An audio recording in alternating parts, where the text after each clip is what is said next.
కొంపముంచిన మందు సిగరెట్. ఐసీయూలో చావు బతుకుల మధ్య నటుడు ఫిష్ వెంకట్. కొంపముంచిన మందు సిగరెట్. ఐసీయూలో చావు బతుకుల మధ్య నటుడు ఫిష్ వెంకట్. తెలుగు నటుడు ఫిష్ వెంకట్ ఆరోగ్య పరిస్థితి మళ్లీ విషమించింది.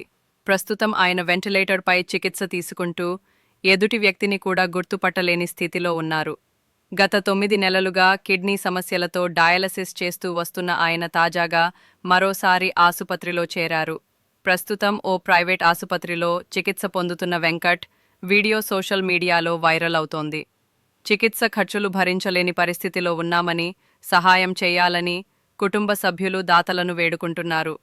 ఈ రోజుల్లో మనుషులకి ఎప్పుడు అనారోగ్యం వస్తుందో తెలియడం లేదు. ఆరోగ్యంగా కనిపిస్తున్న వాళ్లు సైతం ఒక్కసారిగా కప్పకూలిపోయి మన కళ్ల ముందే ప్రాణాలు కోల్పోతున్నారు.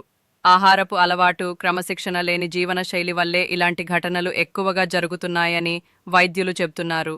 మందు, సిగరెట్ లాంటి అలవాట్లు మానుకుని వ్యాయామాలు చేస్తూ మంచి ఆహారం తింటే ఎలాంటి అనారోగ్యాలు దరిచేరకుండా జీవించవచ్చని సలహాలు ఇస్తున్నారు.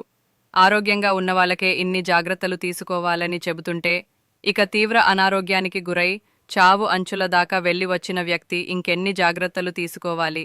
అవన్నీ పట్టించుకోకుండా మందు, సిగరెట్ మొదలుపెట్టడంతో మళ్లీ ఆస్పత్రిలో చేరాడు సినీ నటుడు